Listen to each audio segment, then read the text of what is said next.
chapter 3 today. Unit 3 today. The first section of Unit 3 is about quadratic functions. Quadratic functions. First topic, what is a quadratic function? What does a quadratic function look like? Quadratic in algebra means degree 2. The standard form of a quadratic function looks like this.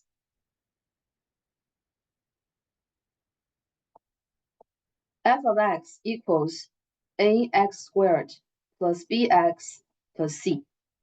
X here is the independent variable. It represents the values in the domain.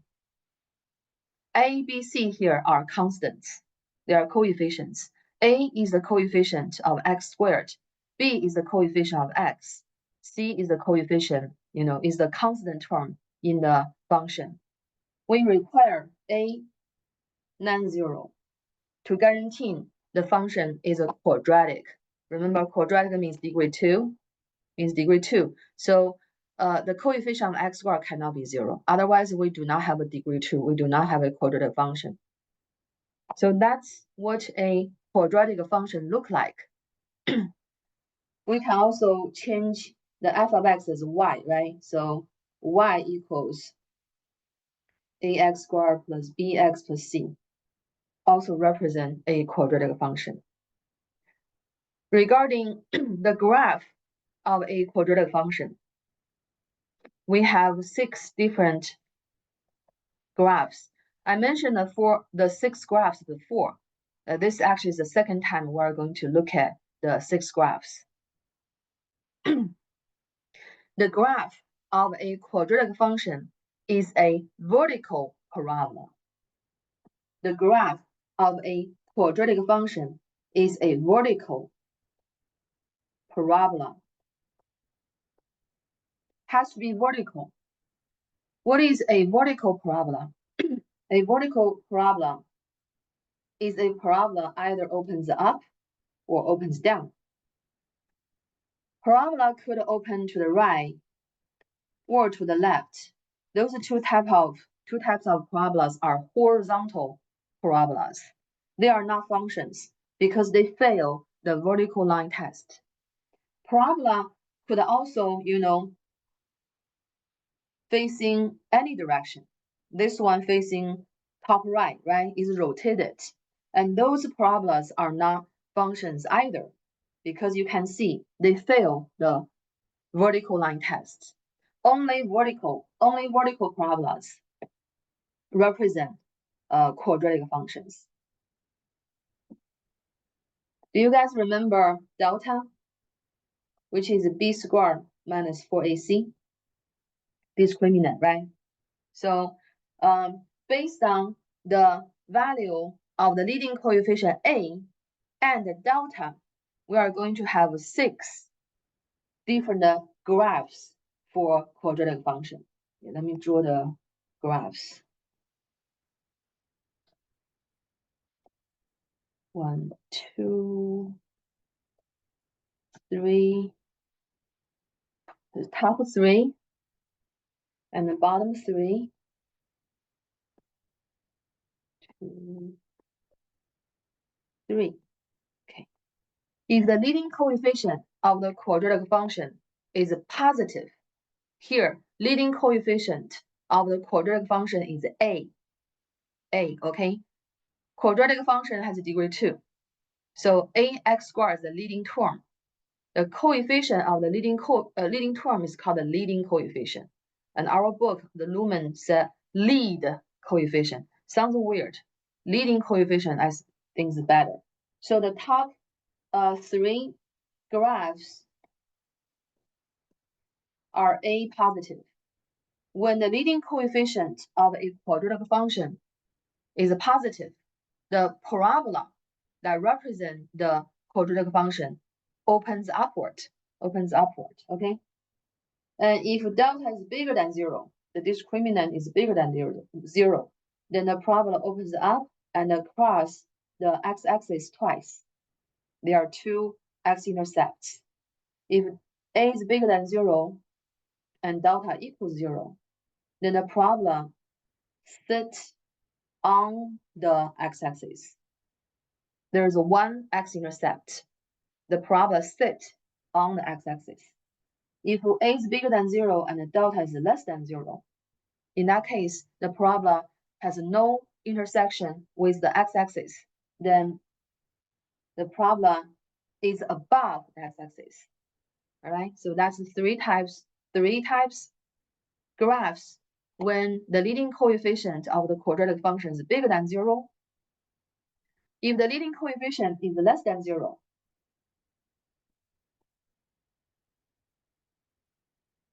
then the corresponding graph of the quadratic function opens down. If the delta bigger than 0, then the parabola opens downward and cross the x-axis twice, two x-intercepts. If a is less than 0, delta equals 0, then the parabola has one intersection, kind of like hung on the x-axis, like a glue. You can think about there's a glue here, and glue the parabola on the x-axis and hanging here like a lamp. And if delta is less than 0, then the graph, the vertical parabola opens downwards. The graph is completely below x-axis. It doesn't have to be in quadrant 4, okay? I can just move anywhere, but it's below x-axis. So 6 different graphs depends on value of a, the leading coefficient, and the value of the discriminant, delta b squared minus 4ac. Okay, so now let's look at those graphs and consider the domain and range for a quadratic function. Okay, domain and range. Let's talk about domain first. Look at the 6 graphs. What's the domain of a quadratic function? Domain is the set of all values of x. So look at the graph horizontally, because the x values are on the x-axis. Yeah, what's the domain of a quadratic function? What's the domain of a quadratic function? For example, this one, what's the domain? The top left. Is it infinite? Yeah, all real. You mean all real, exactly. The domain for any quadratic function is all real. There's no boundary. As you can see, for any parabola, vertical parabolas, I have the 2 arrowheads, right? It means they extending forever, from net infinity to past infinity. There's no boundary. So the domain of any quadratic function is all real. Yeah, please remember this. The domain for a parabola, vertical parabola, is all real. What about the range? What about the range? Range is a set of all the y values for the function. Yeah, I know it's hard to describe because it's different, right? The top 3 and the bottom 3, they're different. How about look at this one? The top middle, the one in the top middle, you should be able to see the domain. Sorry, the range, I mean range. Look at this one. What's the range for this problem? The range is 0 to infinity. Awesome, exactly. 0 to infinity, perfect. The range is not all real, okay? None of the quadratic function, the 6 types, none of them has domain all real. Domain of a parabola can never be all real because it has a minimum value if the parabola opens up, or a maximum value if the parabola opens down, right? And we don't know the value of here, the minimum, but we know this minimum is 0. So the range is 0 to infinity. Be careful, 0 is included because this black point is on a curve, all right? What about the parabola, the range of the one below it, this one? The middle bottom, the middle one in the bottom. What's the range of that parabola?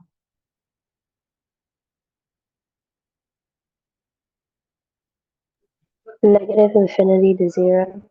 Perfect. Yeah. 0 is also included. Very good. And for other 4 types, it really depends on the vertex. Yeah, what is vertex? Vertex is the black points I'm drawing right now, right? So this is the vertex. So when the parabola opens up, the vertex is the minimum. Labels will indicate the minimum of the range. Let's say is k. Okay, let's say the value is k. Then the range is k to positive infinity. Here's the same thing. Let's say this value is k. The range is k to positive infinity. And this one, let's say is k. Then the range, since it opens downwards, right? So this vertex indicates the maximum of the range of the function. So the range is negative infinity to k included. Same with here. The range is a negative infinity to k included. All right. Range is a little bit more challenging because it really depends on where the vertex is and also is the parabola opens up or opens down. But the domain for any quadratic function are real. Range, we have to look at the vertex. If the parabola opens up, the range is from the y value of the vertex all the way to infinity. Let's use k. We use k to represent the y value of the vertex. If the parabola opens down, then the range is from negative infinity, as you can see, is going down, right? Going down. Negative infinity all the way to k. K here marks the maximum of the function. Okay, so do you have any questions about what is a quadratic function? What does a quadratic function look like algebraically? And what does a quadratic function looks like graphically? If you see one of the 6 type of graphs, they are parabola, all right?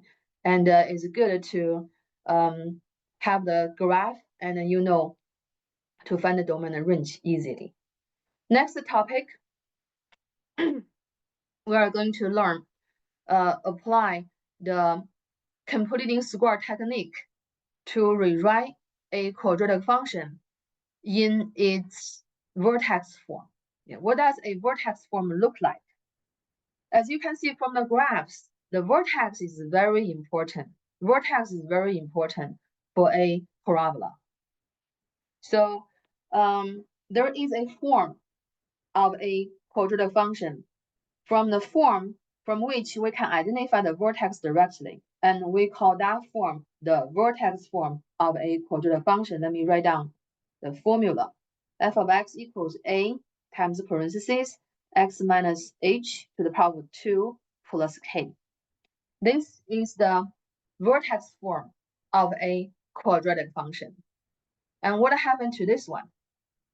F of x equals ax squared plus bx plus c. Let me highlight it. Yellow. This is called, we can call the standard form. You know, some books call the general form or standard form. This is standard form, and this is the vertex form. We need to know how to rewrite the quadratic function that is given in the standard form to its vertex form. The reason we need to do that sometimes is we can identify the vertex directly. What is the vertex? Where h comma k is the vertex. In this function, x is the independent variable, right? A is the leading coefficient. Same A with the standard form, leading coefficient. Same A. And then h and k are the other 2 parameters. And what is h, what is k? H comma k is the vertex. H is the x value of the vertex. K is the y value of the vertex. Very important is I want to show you, I want to point it out. So how do you identify the first component for the vertex? If you see this number with x is negative, if this number is negative, then the x coordinate of the vertex is positive, okay? Yeah, you are taking the opposite. However, If this k is positive, the second component of your vertex is also positive. Do you see what happened? For h, you take the opposite, but k, you take exact what the k is. You do not take the opposite. We'll see when we have the actual problem. Let me show you how to rewrite a quadratic function in its vertex form. Then we can identify the vertex directly. Okay, our example here is f of x equals 4x squared plus 14x plus 11. All right. I have enough space here. As we can see, the leading coefficient is not 1, is 4. So if the leading coefficient of a quadratic function is not 1, we are going to factor it out. Factor 4 out. And I'm going to use a bracket. The reason we use bracket because later we are going to have a parenthesis inside the bracket. So prepare for that. So take a 4 out, factor 4 out, we have x squared plus 14 over 4x plus 11 over 4.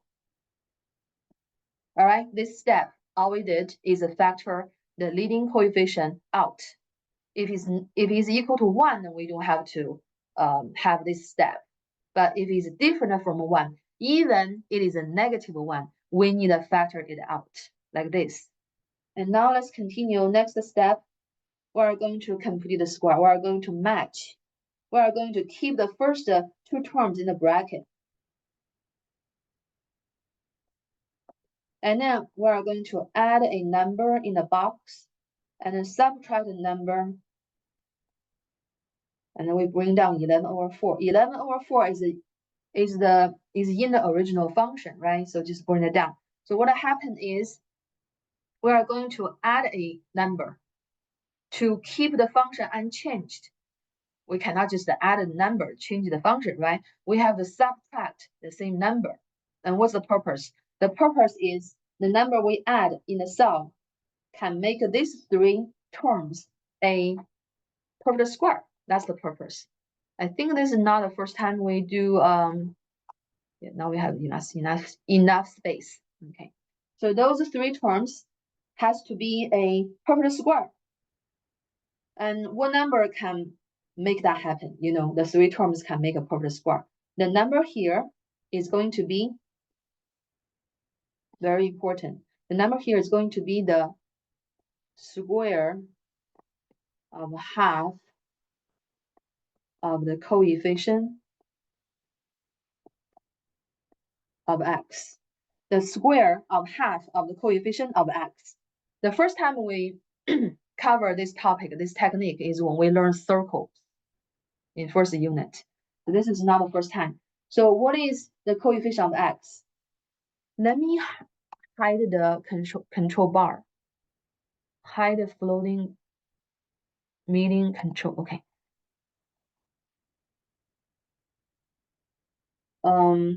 Okay, so the coefficient of x, is 14 over 4, right? Which is 7 over 2. Yeah, we did not reduce it. We're supposed to reduce it.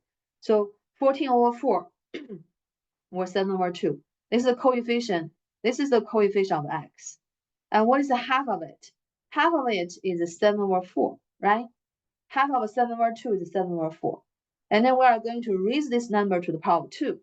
That would give us 49 over 16. So the number that's going to go to the cell is going to be 49 over 16. Here the same, 49 over 16. And this number will be able to make the first 3 terms a perfect square. Sorry, let me change this to 7 over 2, okay? 14 over 4 is 7 over 2. And the first 3 terms going to be a perfect square, and it can be written as x plus 7 over 4 to the power of 2. You can double check by FOIL or using this formula, a squared plus 2ab plus b squared equals a plus b to the power of 2. This is from the foundation 2. Very symmetric, very pretty formula, like so symmetric. So x plus 7/4 to the power 2, right? And the other two terms, we need to figure out what's the value. We're gonna do some scratch on here. Negative 49/16. Negative 49/16 plus 11/4. When we add the two fractions, we need them to have the same denominators, right? Now they do not have. So we want to make them have the same denominator, 16. So multiply 4. And we have a negative 49/16. Here we have 44/16. 11 times 4, 44. 4 times 4, 16. Now we can keep the bottom, solve the top, knowing the negative sign gonna go with the top. Negative 49 plus 44. And that gives us negative 5/16. Try your calculator or use the casino method. You lost $49 the first game and won $44 of the second game. You still lose $5. So your profit is a negative 5. Negative 5/16. So here we have negative 5/16 bracket. All right. So now we are going to remove the bracket. As you can see in the formula of the vertex form, we do not have any bracket. We only have one parenthesis. That's the parenthesis framing the binomial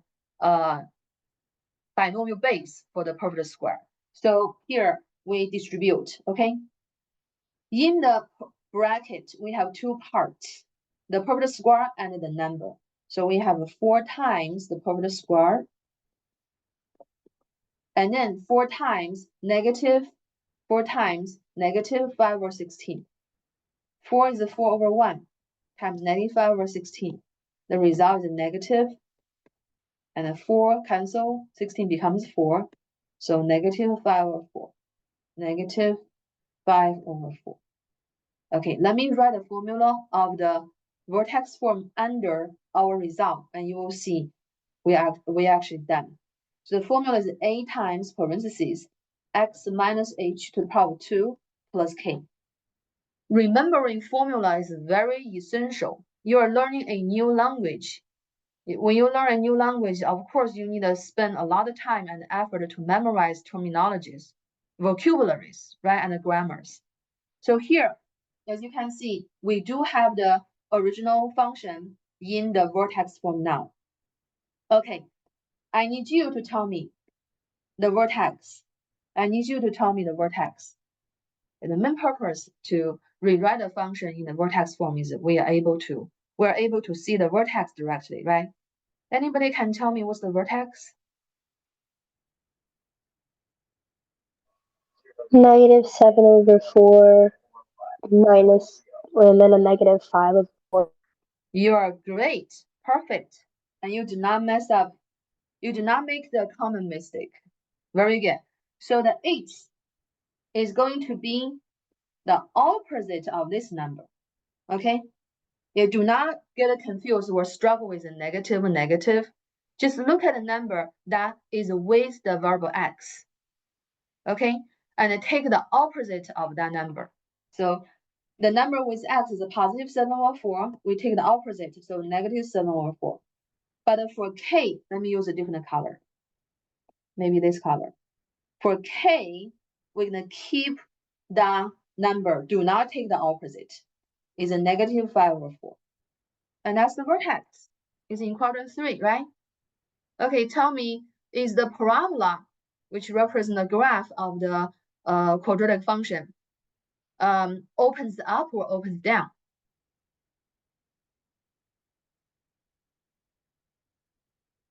The graph of this specific quadratic function opens up or opens down? How do we know? It opens up because a is bigger than 0. Yeah, exactly. Because the leading coefficient is positive. Perfect. We have this here, right? Yeah, if the leading coefficient positive, bigger than 0, opens up, otherwise opens down. Very good. Perfect. So this problem, this topic is to show you how to apply the completing square technique to rewrite a quadratic function in its vertex form. What's the good thing about vertex form? And we can identify the vertex directly, right? Okay. Next problem. Graph a quadratic function and identify its vertex, axis of symmetry, x-intercepts, y-intercepts, zeros, domain, and range. Okay, a lot of things. Graph the quadratic function that is given. Okay, we have a few here. We have a few quadratic functions here. 4 of them. Okay, let's take time. We need to identify vertex, axis of symmetry, x-intercepts, y-intercepts, zeros, domain, and range. Yeah, graph. Mainly is to graph it, right? Okay, so earlier we covered the topic number 2, how to rewrite the quadratic function in the vertex form. That's one way to do it. If you write the function in the vertex form, we can identify the vertex directly, right? Let's do that first, and then I'll tell you another alternative method. Let's do that method first. Y equals x squared plus 4x plus 3. Leading coefficient is 1, right? So we know the parabola is going to opens up. The graph is going to be a parabola, open upward. And the leading coefficient is 1, so that saves us some energy. We don't have to factor anything. And we can just go ahead to completing the square, to complete the square. I like to do this. Between term 2 and term 3, between 4x and 3, we insert 2 things, positive box and minus box, right? Plus box, minus box. And anybody can tell me what's the number that's gonna go to the box? Remember the cube, the number that goes to the box is the square of the half of the coefficient of x. I'll let you to tell me to work on that. What number should we put in the box?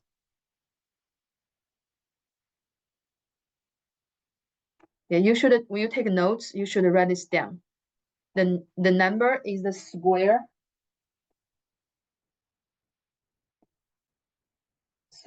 of half of the coefficient of x. Yeah, please include that in your note. That's the cube. When you think about when you need to complete a square, and you need to remember that cube. The square of half of the coefficient of x. Okay. What's the number? It's going to end up being 4 again because half of 4 is 2 and the square of that is 4. Exactly. Very good. Coefficient of x is 4. Half of it is 2. Raise 2 to the power of 2, 4. Perfect. Very good. So we're going to have 4 there. So we add so we have 4 here, right? And those 3 terms gonna make a perfect square, x plus 2 to the power of 2. All right? Yeah. What's the base? This 2 is going to be half of the coefficient. Yeah, if that helps. Well, you know how to make a perfect square, but how do you write a perfect square? X plus number to the power of 2. And the number, the blue number, is going to be half of the coefficient of x. Half of the coefficient of x, right? Yeah, or the base of the square. 4 is 2 square. And the base is going to be the number with x, add with x, and then raised to the power of 2. So that's the perfect square. And these 2 terms, -4 plus 3, that's -1. So there we go. We have this function in the vertex form now. Y equals x plus 2 to the power of 2 minus 1. Okay, let's answer the questions. We need to answer vertex and the axis of symmetry, x-intercept, y-intercept, Now let's do those first, okay? Let's do those first. Those are enough for us to draw a good graph. Let me put the formula right under x minus h to the power 2 plus k. Okay, do not struggle with the sign. Use the trick that I give you. And look at the number that is with the x. Look at the number that is with the x. What is the vertex? -2, -1. Perfect. 92, 91. Awesome. 92, because 92 is the opposite of the blue number, right? And then 91. Yeah, how do you remember that? So what happened is the function is y equals x plus 2 to the power of 2 minus 1. And this part, what color? The gray part, this part. This part is always non-negative. This part always bigger than or equal to 0, right? So when that gray part is bigger than when that gray part exactly equal to 0, that's how the y value reach the minimum.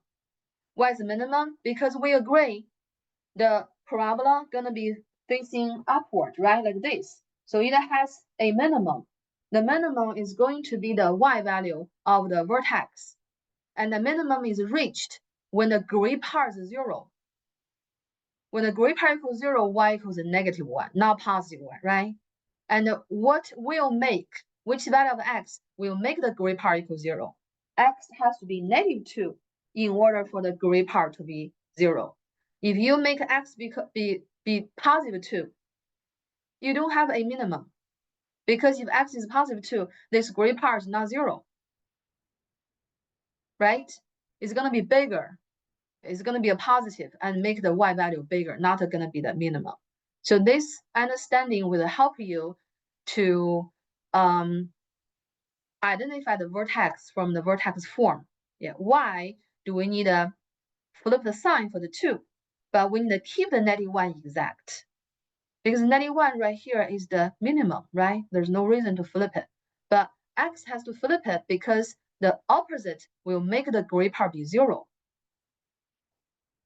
If it's positive 2, it doesn't make the gray part to be 0. So I hope that helps. So that's the vertex. What is this axis of symmetry? Let's go back the graph in topic 1. As you can see, vertical parabolas are symmetric. They all have the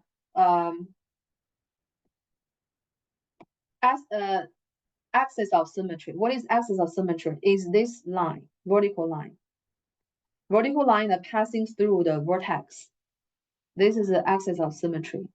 This is the axis of symmetry. Axis of symmetry. Axis of symmetry and axis of symmetry. All right, is vertical. Is vertical, and the equation for the vertex. The equation for the axis of symmetry is x equals h. X equals h, because that's the x value of the vertex. If you look at it, is x equals h. X equals h is the axis of symmetry. So axis of symmetry here is x equals h. We already know h is 92, right? So x equals 92. Yeah, the vertical line passing through the vertex cut the passing through the vertex. So is x equals the h, value of h, x equals 92. And x-intercept. Finding x-intercept and y-intercept is a general topic for any graphs, and the Q for finding x-intercept and y-intercept is also applied for any graphs. So I gave you the Q before. I hope you remember. If not, I'm going to tell you again. So it's a good time to take the notes. To find x-intercept, make y be 0 and solve x. To find y-intercept and make x be 0, solve for y. You really need to know the cues. Okay, let's work on x-intercept and y-intercept. Let me get more space. Now we have more space. So let's find the x-intercept first. To find the x-intercept, make a y be 0.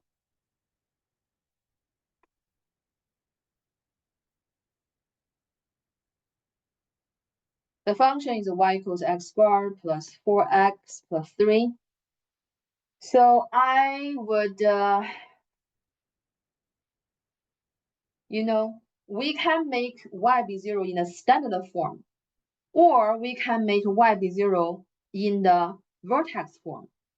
I'm just telling the rule for general. In general, it's easier if you plug in y equals 0 in the vertex form, okay, for the quadratic function. So I'm going to do this. To find x-intercept, make a y equals 0 in the vertex form. This works especially for people who hates factoring. Because if you make y be 0 here, you would have x squared plus 4x plus 3 equals 0. You have to factor. For some of you, it's easy, right? And you can get it done quickly. For some of you, it's going to be a pain. So in general, it's not, it's doable if you can just plug in y equals 0 in the vertex form. Let me show you what will happen if we do that. Then we would have 0 equals x plus 2 to the power of 2 minus 1, right? And I'm going to switch sides. I would have x plus 2 to the power of 2 equals minus 1 equals 0. And I plus 1 to both sides. I have x plus 2 to the power of 2 equals positive 1. Remember square root property? And then we have x plus 2 equals plus minus 1. Yeah. And then so we have x plus 2 equals 1, or x plus 2 equals minus 1. And when x plus 2 equals 1, x equals negative 1. When x plus 2 equals negative 1, we have x equals negative 3, right? Yeah, also, this question, factoring isn't bad. But some other cases, factoring is not possible. It just give you a lot of trouble. So I would think when you find x-intercepts, make a y equals 0 in the vertex form. All you need to do is to use the square root property, right? It doesn't really take too much effort. And the x-intercepts for this parabola is going to be negative 1 comma 0 and negative 3 comma 0. Knowing intercepts are points in a rectangular coordinate system, so you must give the result as ordered pairs, okay, with y value 0. So that's how do we find x-intercepts. To find the y-intercepts, the y-intercept has to be 1. The y-intercept. X-intercepts could be more than 1. To find the y-intercept, make x equals 0 in the standard form. In the standard form.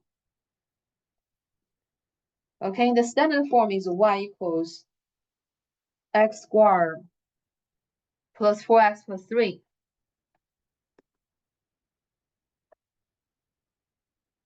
So plugging x equals 0 here, you know what happened? Done, right?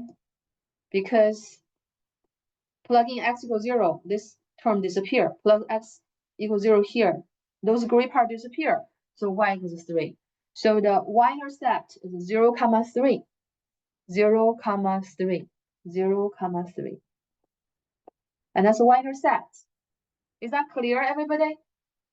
How do we find those important components, parameters for the problem that represent the function or the function?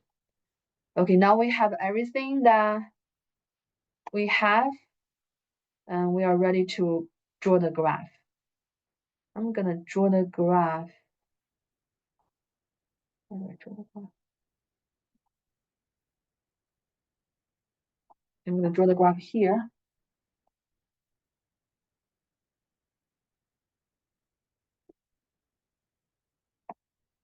If you have a graphing paper, that'd be great. You can bring your graphing paper to the testing center, by the way. It will really help. So I know the parabola going to opens upward, and the vertex is going to be in quadrant 3, -2, -1. -2, -1. 1, 2, 1, 2, 3, 4. 1, 2, 3, 4, 5, 6. Okay. So the vertex is -2, -1.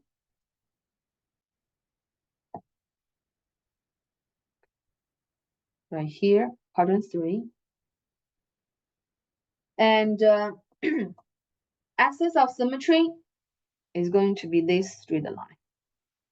Yeah, we use a dashed line to represent the axis of symmetry. And the two intercepts, x-intercepts, is at -3 and -1. -3, 0, and -1, 0 is right here.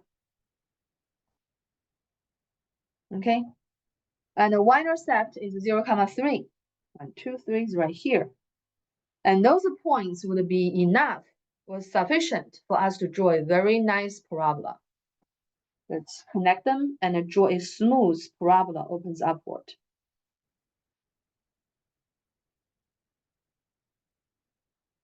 Just like that, right? Yeah. It's supposed to be symmetric. This is symmetric axis of symmetry. We are not through yet, right? To answering this question. The question also asks the domain and range. What's the domain and range? Domain and range. The domain is all real. Perfect. Range.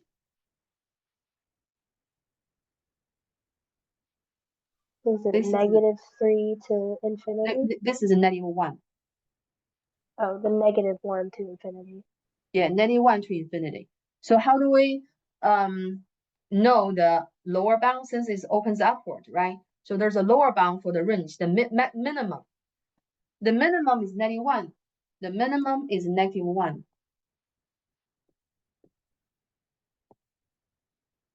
Is the k value. Okay, the minimum for the range is the k. Yeah, this vertex, I'm gonna highlight it in black. In black. The vertex, the coordinates is -2, -1. -1 is the k. -2 is the h. So the axis of symmetry is x equals h. The minimum is y equals k. So the range is from k to positive infinity. K is -1. I want you at least see everything here. Do you see it, everybody?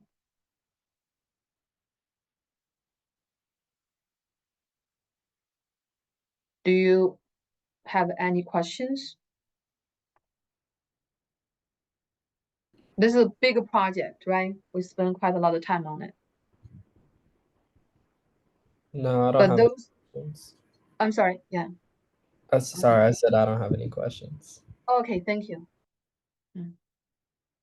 Well, just practice more, right? Also, I have zeros here. How do you understand zeros? Zeros is the value of x that make y be 0. So basically, I understand zeros as the first component of the x-intercepts.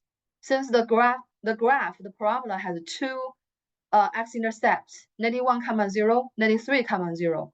The parabola or the function has two zeros, -1, -3. Just take the first component. Just take the first component, zeros.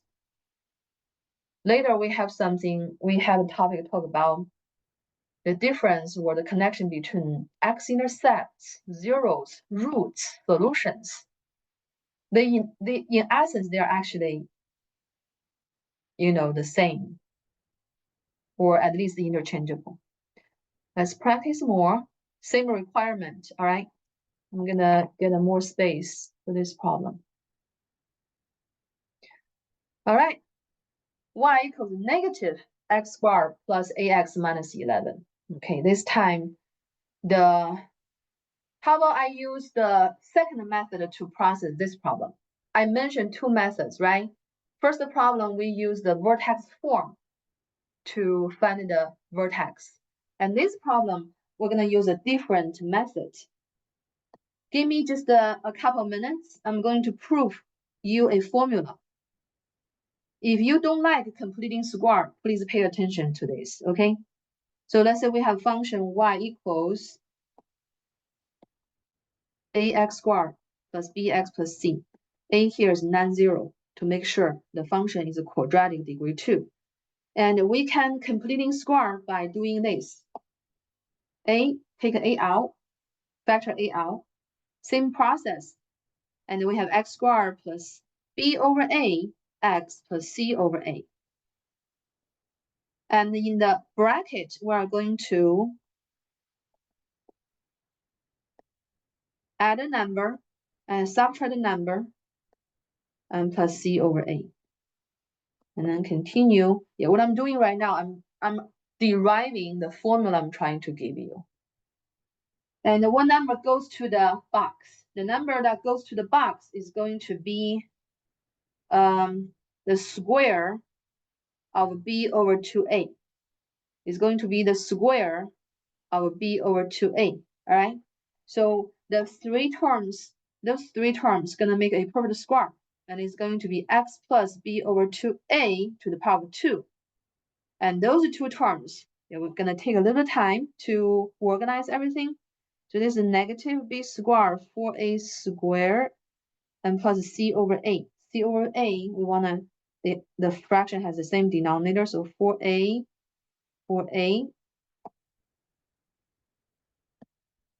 copy everything we have already. And here we have negative b squared. It's gonna be minus. Hold on. We're gonna do this. Plus 4ac minus b squared over 4a squared. Double check.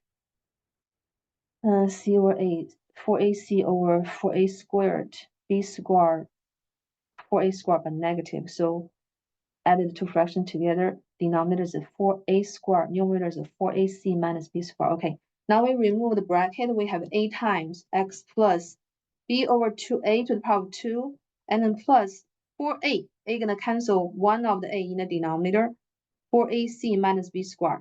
This part is complicated, but do not worry about it. The part I want you to worry about or want you to know is this part, okay, is this part. So let me write the formula for the vertex form. The vertex form is supposed to be y equals a x minus h to the power 2 plus k, right? So the gray part is the k, but the k is too complicated. Just forget it. You don't need to worry about that. But I want you to know the formula for h. I want you to know the formula for h. H is negative b over 2a. I think this is not too bad, the formula. If you hate completing square, you should try this. This actually is easier. So we do not have to completing square every single time if you know this formula. The formula gives you the value of h. H is the x-coordinate of the vertex. What's the formula? H equals negative b over 2a. And if you are familiar with the famous quadratic formula, is this part. When this part, when the square root is 0, isn't that cool? Right? So that might, understanding that might help you to memorize the formula as well. So I really think if you are having trouble to do the completing square, a lot of things, right? Basically, If you use the formula, you can just get it done quickly. If you don't know the formula, you have to derive that every single time, basically. Every single time you derive the same, repeat the process with specific numbers for ABC. Okay, let's use this method. To use that method, we have to firstly make sure the function is in a standard form. Y equals negative x squared actually is -1 times x squared, right? Plus 8x plus -11. So you have to find out what is B, what is A, what is B. You don't really even need a C. You don't need a C. As I said, the gray part is complicated. That one has a C, but you don't need to know it. Just the A and the B. A is -1. Be careful with the sign. B is positive A. And the H is negative B over 2A. Okay? Be very careful. Be very careful with the sign because the negative. And B is 8. A is -1. Twice of A is -2. Yeah, I'm just afraid that this might confuse some of you. I hope not. You know this negative sign, and we also have a negative sign on the bottom. Those two negative signs will cancel each other. So we should have a positive 4. So this depends on your algebra ability. What you can do is, do you guys remember this formula from foundation? Let me give you the formula. I'm trying to. Negative A over B. That's a fraction. Fraction denominator cannot be 0, right? Equals negative A all over B, or A over negative B. Means the negative sign in a fraction can be written in front of the fraction, or you can move the negative sign to the numerator, be with the numerator, or in the denominator, be with the bottom. You can move the location of the negative sign, and they are all the same. So if that confuses you, what you can do is you can write a formula as x equals negative b all over 2a. Then you don't have a negative sign in front of the formula, right? Maybe that helps. So b is 8. So opposite of b would be negative a.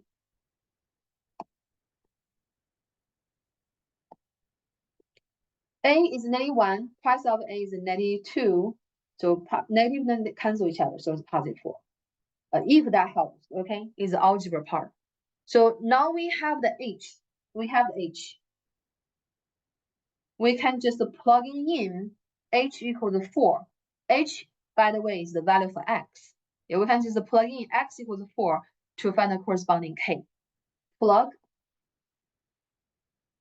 X equals H equals 4 into the function to solve for y. Y is going to be the k. Solve for k. Let's do that. Y equals negative x squared plus 8x minus 11. This is how do I plug it in? I use parentheses to frame the variable, and then let the variable retire, and then put the number in the parentheses. The number is going to be positive 4. 4, 4. Okay. Do you remember PEMDAS? The correct order of operations? Multiplication after exponentiation, okay? This is not 94 times 94. This is the opposite of 16. All right, this is opposite of 16. So you're gonna do this part first. Well, understand the negative sign is opposite. So exponentiation first. 4 squared is 16, so negative 16. And here plus 4 times 8, 32 minus 11. And we have negative 12 plus 32, that's positive 16 minus 11, that's 5, right? Yeah. If you want to use the gray, you would have the same value. But I think plugging in H and to get a K is not that bad. Yeah, let me double check. Negative 16 plus 32, 32 minus 16, so 16 minus 11 is 5. So we got a K. So the vertex is H comma K equals 4 comma 5. 4 comma 5. you decide. You can try completing the square, right? And then you try use the formula to see which method you feel more comfortable and more confident. And you just stick to that method, right? Okay, now you have the vertex. And what's the axis of symmetry? The axis of symmetry is x equals h, right? H, we have h is 4, right? And what else? We're gonna do x-intercept and y-intercept, right? The requirement is all the way here. Vertex, axis of symmetry, x-intercepts, y-intercept, yeah. Has to be one y-intercept, singular, not possible to have two, because it's a function. That's typo, just the one y-intercept. Okay, now we can take care of the x-intercepts and the y-intercepts. To find, well, now we don't have the vertex form. You have no option. You have to plug in to the original function, right? To find, that could be a disadvantage of this method. To find x-intercepts or sept, make y be 0 in the function. The function is y equals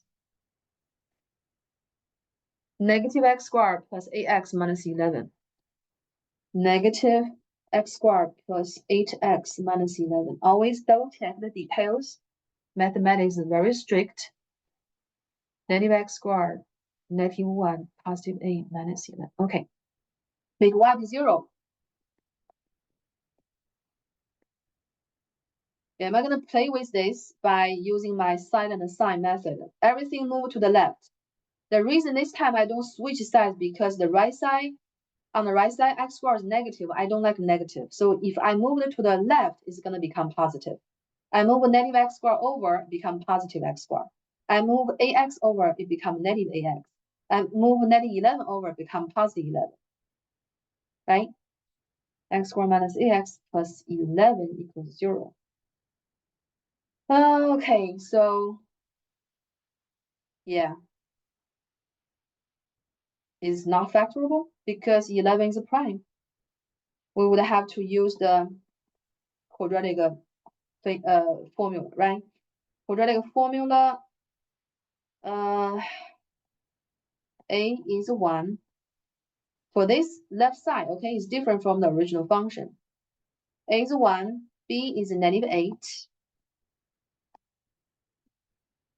C is 11. So you see the disadvantage of this method. So you be flexible. Sometimes the problem only asks the vertex. Then maybe you use the formula, right? And sometimes they ask you the x-intercept, the whole package, and maybe completing the square at the very beginning, making the job later easier. So here we are going to solve the equation for x. Delta is b squared minus 4ac, b squared minus 4ac, negative a times negative a, 64 positive, and then minus 44. 64 minus 44 is 20. Okay, 20 is not a perfect square. The x-intercept is going to have irrational x coordinates. So x equals negative b, which is the formula, negative b plus minus root delta over 2a, right? B is negative a, opposite of b is a positive a, plus minus root 20 all over 2a, a is 1, 2a is 2. And root 20 is 2 root 5. Okay? Root 20, root 2, root 10. Root 10, root 2, root 5. Those root 2 times root 2 is 2. So root 2, 5. That's 2 root 5 over 2. And you see again, left ear, right ear, the head, the Mickey Mouse. And in this case, all the three parts, left ear, right ear, and head, they have a common factor 2. In that case, we can cancel the 2. After we cancel the 2, left ear divided by 2 is 4. Right ear divided by 2 is root 5. Head divided by 2, nothing, is 1. So we don't have a denominator, right? We do not have a denominator. So the x-intercept are 4 plus root 5, 0, comma 0, and 4 minus root 5, comma 0. So when we actually draw in a graph, we would have to use a calculator to see their equivalent decimals. Then we know where is it. This is definitely positive, this is negative, right? Oh, this is also positive, my bad, sorry. Root 5 is a 2-point-ish, also positive. Yeah, also positive. For finding, to find y-intercept, make x be 0 in the function. So the function is y equals negative x squared plus ax minus 11. We make x be 0. This disappear. This disappear. Negative 11, right? So the y-intercept is 0, negative 11. Okay? 0, negative 11. So we have found our important information about the problem. X-intercept, y-intercept, vertex is here. Axis of symmetry is this, and those are enough for us to draw a graph. Let's draw the graph.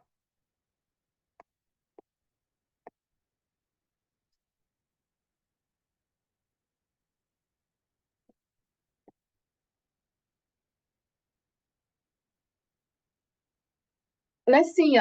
What is what is 4 plus root 5?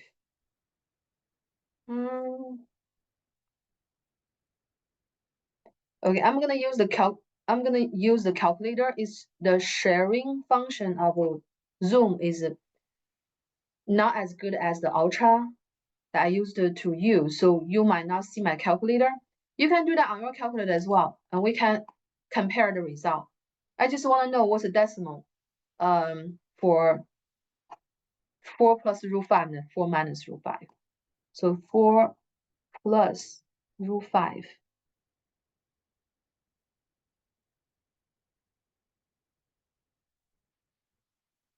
When you go to the testing center, make sure you bring with you a good calculator that you can handle those calculations. I don't mind what type. Let's keep 2 decimal places. 4 plus root 5 is 6.24. Around equal to 6.24. 6.24. And then 4 minus root 5 is 1.76. 1.76. 1.76.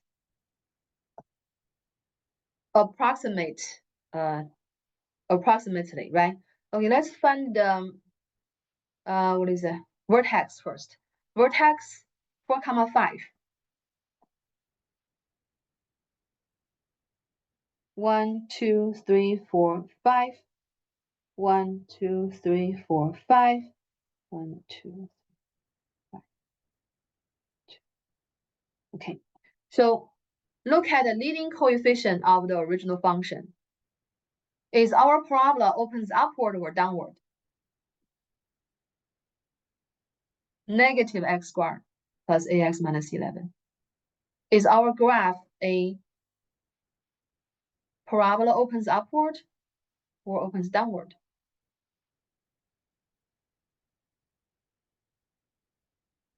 I had a question. Yeah, look at the original quadratic function. Is the graph we are going to draw a parabola open upwards or downwards? Downward.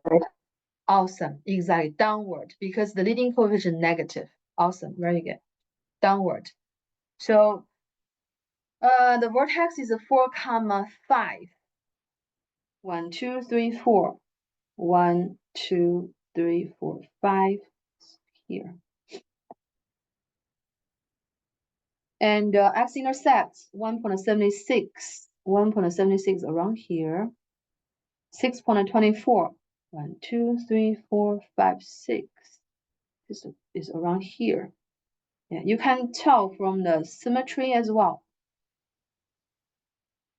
And the axis of symmetry is at x equals h, x equals 4. And the y-intercept is 0, negative 11 is going to be way down here.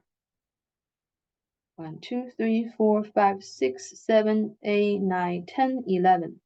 So that is the y-intercept.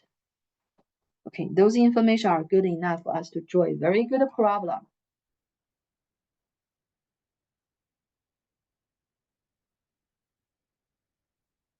Don't forget the arrowhead. It's supposed to be like a very smooth here, not a point, not something like that. All right. So we had 2 problems covered in this topic, and we used 2 different methods. And one parabola opens up, the other opens down. I think the rest of the problem, maybe you can try later on by yourself. I got those problems from Moodle anyway.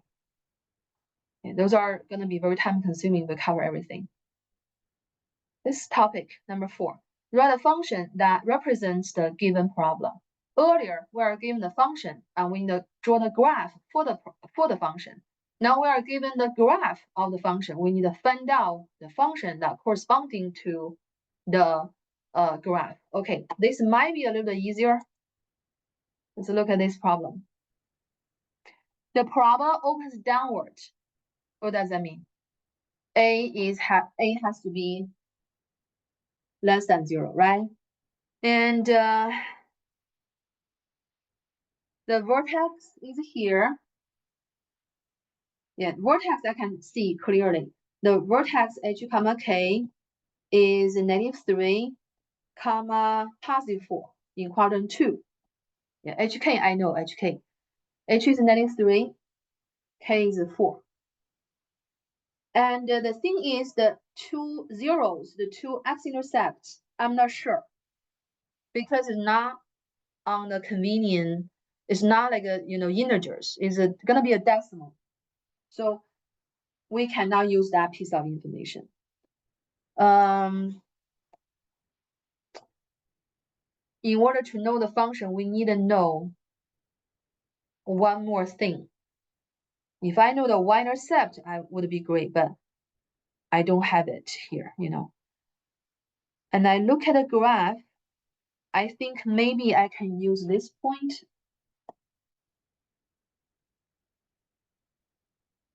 This point is on the graph, right? That point has coordinates -2, +2. This is -2, this is +2. Yeah, I look at it very closely. I think the graph meant to passing through this point. -2, +2. Okay, that's enough for us to find the function. And we are going to use the vertex form. Vertex form y equals a times x minus h to the power 2 plus k. In the vertex form, the 3 parameters are a, h, k. We know the hk already, the vertex. And we just need one more piece of information to find the value for a.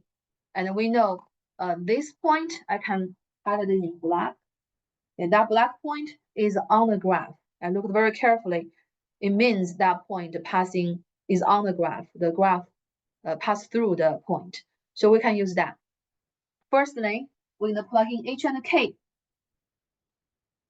H is -3. Yeah, be very careful when you have that kind of thing, negative. So h is -3. The opposite, see this as the opposite. The opposite of h is +3. If you ever struggle negative thing, use the idea of opposite. That's opposite of h. H is -3, the opposite is a +3, so +3 to the power 2 plus k. K is 4, right? So all we now need to get a solved is the value of a. And then since -2, 2 is on the problem, on the graph, plug x equals -2, y equals 2, we should have an identity. We should have a true statement. So plugging x equals into y equals ax plus 3 to the power 2 plus 4. Plug in to the function. X is 92. X is 92. So replace x with 92. 92 plus 3 to the power 2 plus 4. Y is a +2. In this equation now, a is the only unknown. Then we can easily solve a, right? Just a simple linear equation. In the parentheses, 92 plus 3 is a +1. +1 to the power 2 is +1. So that part is 1 plus 4. And -4 from each side. This is 92. Oh, they don't cancel. I mean, they combine as 92 and they cancel. So we have a equals 92. It's consistent. The result is consistent with the graph because the graph is open downward. The leading coefficient is supposed to be negative, and it is negative, right? So now we have a found. Then the equation y equals 92, which is a, right? A is 92 times x plus 3 to the power 2 plus 4. Depends on the requirement of the problem. Write a function that represents the given problem. Depends on the requirement. You might have to get rid of the parentheses to write the equation in the standard form. Again, it really depends on the problem. Read us through the question to see if you need to do that. Or maybe this is good enough, right? But if we need to do that, we can do that quickly. 92 x squared plus 6x plus 9. Since I have used this formula so many times, I don't know if that drew your attention, and put a little bit of effort to memorize this formula. Square of a plus b is a squared plus 2ab plus b squared. That's how do I expand the product square. Distribute 92 x squared plus minus 12 negative x minus 18 plus 4. So we have 92x squared minus 12x minus 14. Yeah, I don't know if the question expect you to enter the function in the standard form like that. You read through the question. All right, so this topic is different. You are given a graph and you are trying to figure out the function. Same with the next one. Yeah, we can just quickly go through the idea. And this one opens up. And on your scratch paper, you should take a note. Okay, this one I'm expecting the leading coefficient positive, right? And the vertex, yeah, we can see the vertex. The vertex is 93, 91, very clear. So H is 93, K is 91. And also we have very good thing. The y-intercept is very clearly, the y-intercept is 0, 2. Yeah, that's a very good information. Then those would be enough for us to find the equation. We can do that quickly, all right? Start with the vertex form of the parabola. A times x minus h to the power 2 plus k. And then let's plug in h and k. So y equals a. H is 93. Again, this is also 93. Earlier, that one is 93 as well. Or just a coincidence, I guess. Just coincidence. So H is 93. The opposite is a +3. So plus 3 to the power 2. K is 91. And then we are going to use this piece of information. When x equals 0, y equals 2. So plugging in y equals 2, x equals 0, we would be able to find out what is A. 2. 0 plus 3 is 3. 3 to the power of 2 is 9. So 9a minus 1 plus 1. 3 equals 9a. A is 1/3. So a is 1/3. Okay, divide each side by 9. 3 over 9 is 1 over 3. So the function is y equals 1 over 3 x plus 3 to the power of 2 minus 1. If you're required to write the equation and the final answer in the standard form, we would have to spend a little bit of effort. To expand that, x squared plus 6x plus 9, and then distribute 1/3 x squared plus 3, 2, 6 over 3 is 2. 2x plus 3, 9 over 3 is 3. And then minus 1, so we have 1/3 x squared plus 2x plus 2. Like that. All right? Yeah, you can always double check by, plugging in a number. Yeah, if you have the time. Okay, we run out of time. Let me check. Are we through on this section? So about intercepts, zeros, solutions, and roots, they are sometimes interchangeable. X-intercepts have to be in this form, a number, comma, 0. X-intercepts have to be unordered pair with a y value of 0.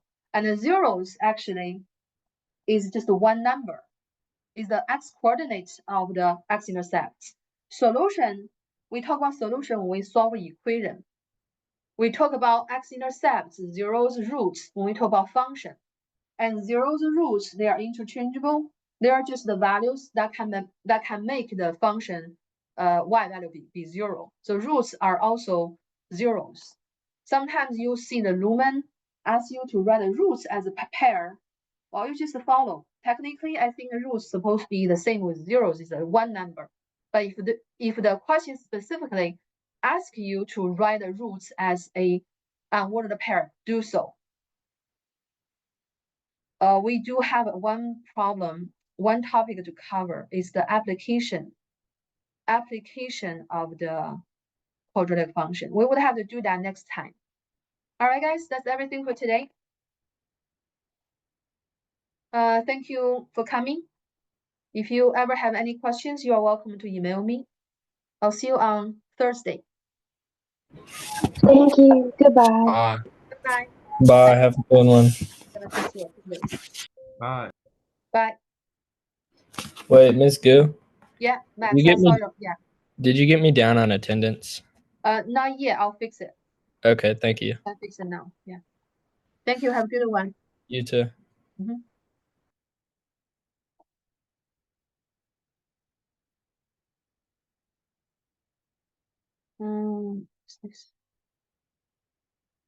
Today is March. This one. Okay. All right. All done.